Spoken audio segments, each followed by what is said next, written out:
If it's okay, I'd like to go back to probably before the pandemic. We already had a very robust turnout for the weekly. We probably were averaging 85 to 90 players a week. So then we had to close the course down. We reopened the course 3 months later. We restarted the weekly in July of 2020, and pretty much immediately we noticed an increase in the number of people who came out and wanted to play. I think we're averaging right away like over 100, ticked up to like 115, probably through November, and then we had to shut down the weekly again in December due to COVID health restrictions. We reopened it in February, and since then we've averaged over 125 players.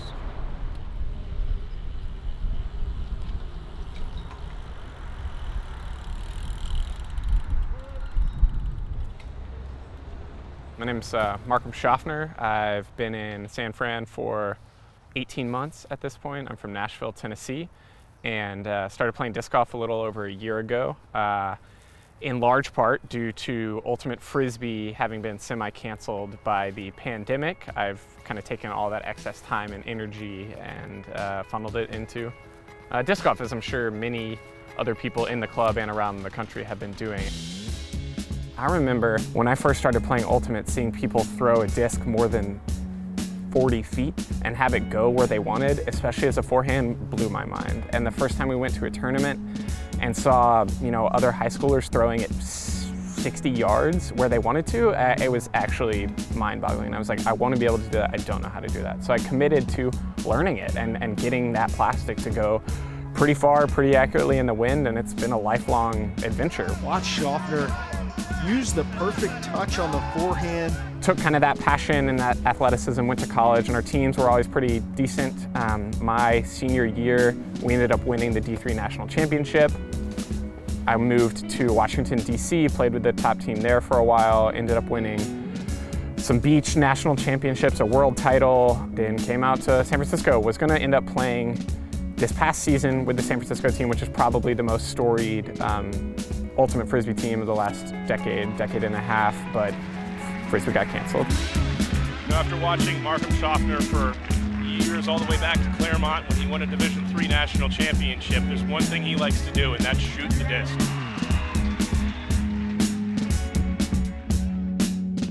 Ooh, a big crash there. Schaffner goes big for that disc. Schaffner is an elite thrower in this game, if you had any doubt about it. It made sense to me. They play very competitive Ultimate, and when that was taken away due to COVID, they were looking for an outlet. There's a first hurdle for sure of like, that seems silly. But then you come out and the second much bigger hurdle is, why can't I throw? Why is this so hard? You just learned this one piece of plastic so well and you're so familiar, you can do all these things with it. And you come out here and you get handed a disc golf disc and you're like, I can't make this do anything that I want. So that's like the second, and to me, biggest hurdle, because people like doing things badly kind of sucks. And you have to just be willing to set that aside and do it slightly less badly and then slightly less badly until you're comfortable with it. It was definitely a shift when pandemic stuff started, because we were all like, what's going to happen? What are we going to be doing with playing Ultimate, because team sports being gone? And from that, the disc golf stuff kind of ramped up a lot, like putting a lot more time into it, starting to like take out some of that competitive outlet, and still finding a way to like come out and hang out with people and do outdoor, athletic style stuff. I am part of the problem. I identify as such, and I take pride in it. I think all Ultimate players take pride in gumming up the course and throwing farther than you guys.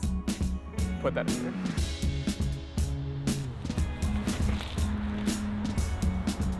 I've hit that 4 times now.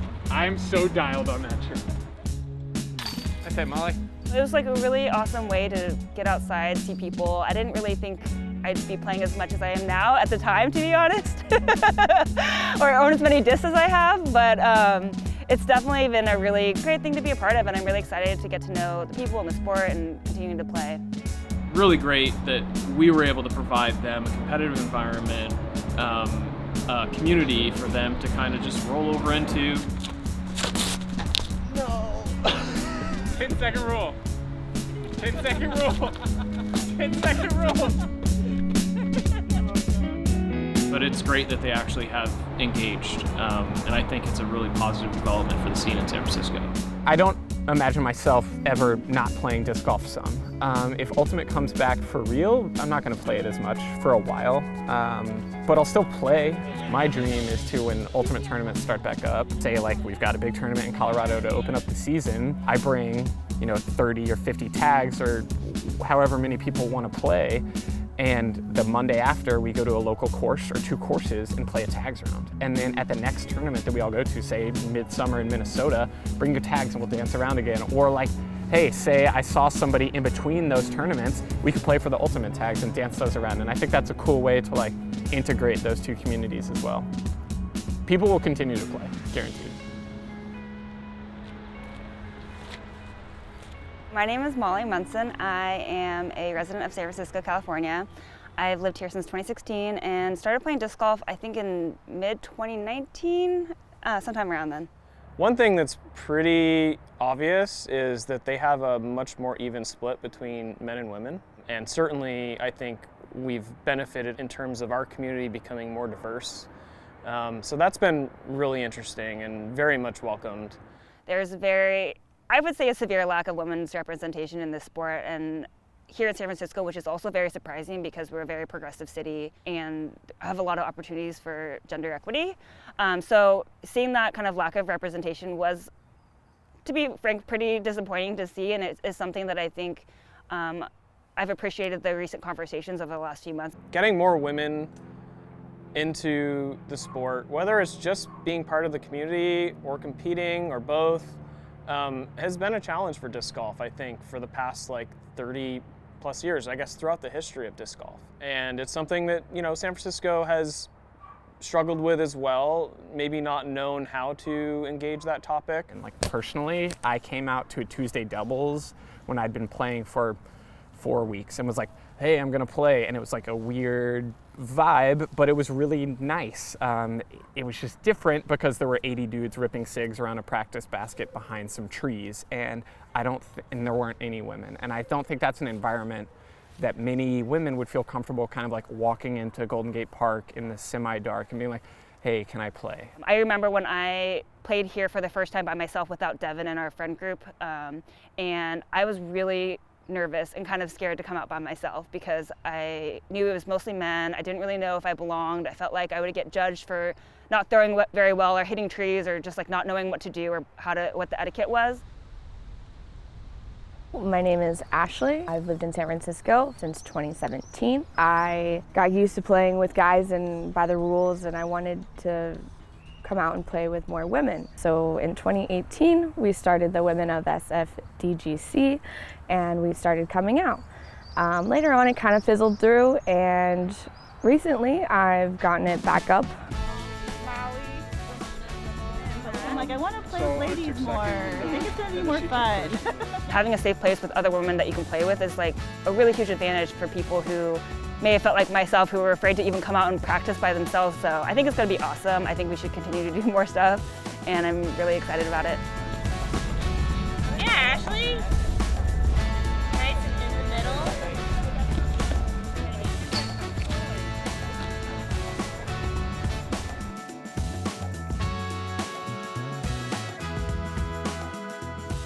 It's definitely something I plan around. Like, I try to make sure that I have the time to get out here because I do have to drive from Walnut Creek, but it's so worth it to me because even in my more kind of like closer community, there's just not that many women. So any chance I get to play with like a whole lot of women at once, I want to do. 2, 3. I'll try them for you. Yes. Tails over here. There you go. Ashley, together. It's awesome playing with women that are excited about coming out here. Lowercase d, and it'd be like a just a little like. I'm a competitive person. I like to see myself get better, and I like to see other people get better. We just want to get more women out playing together so that they feel more comfortable.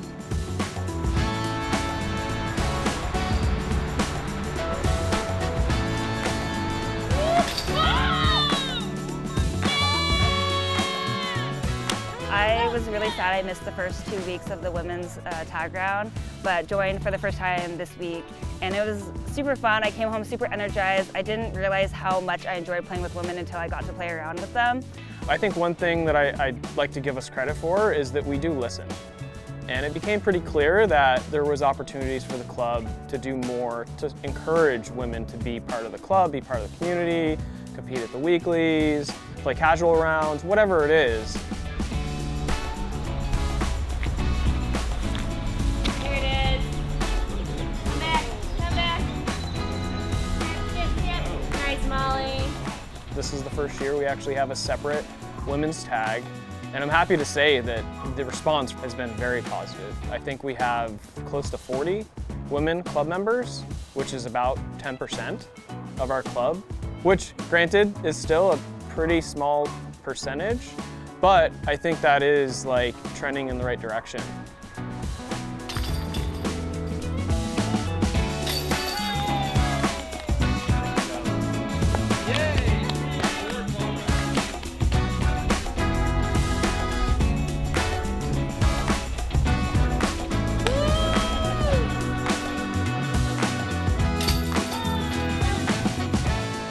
I think as word spreads, we'll get more and more women, especially like I know that I'll probably try and drag out some of the ladies from my area to come out because it's just a blast. And so I'm hoping that we'll just continue to keep expanding it to get more ladies to play. Great.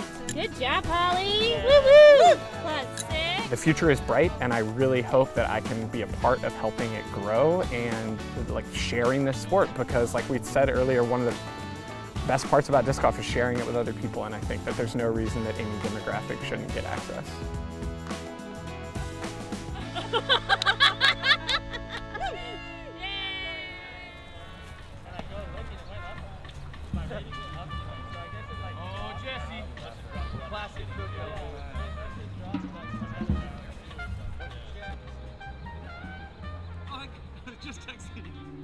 The club has been my life outside of my job, basically, for the last 6 or 7 years.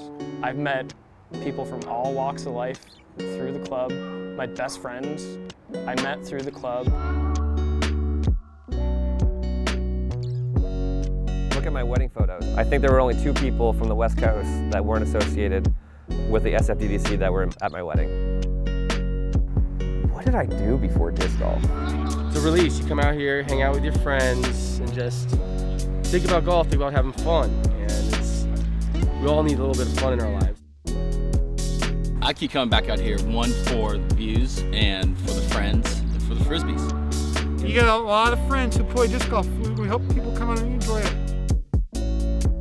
Being part of this group of people is one of the great privileges of my life.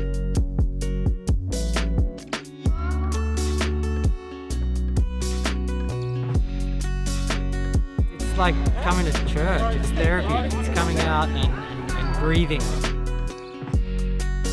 Most times I see a friendly face and someone to say hello to, and so even if I'm not playing it on a walk, I just go and wave to someone, and it's a real community, you know? Like I feel a part of something, which is important. It's a little slice of heaven here in the middle of the big city. And all these people found it, and they enjoy it to this day, and all the work I put into it is well worth it. It was well worth it. I'm so happy. I want to make sure anybody watching this knows how grateful I am of all the people who have put their own time, their own energy and passion into this course, this club, this community. And my goal is to just continue that kind of sentiment.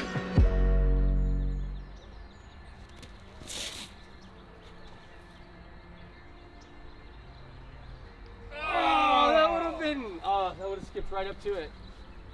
All right. Best forehand of the day, Greg. Oh. Wow.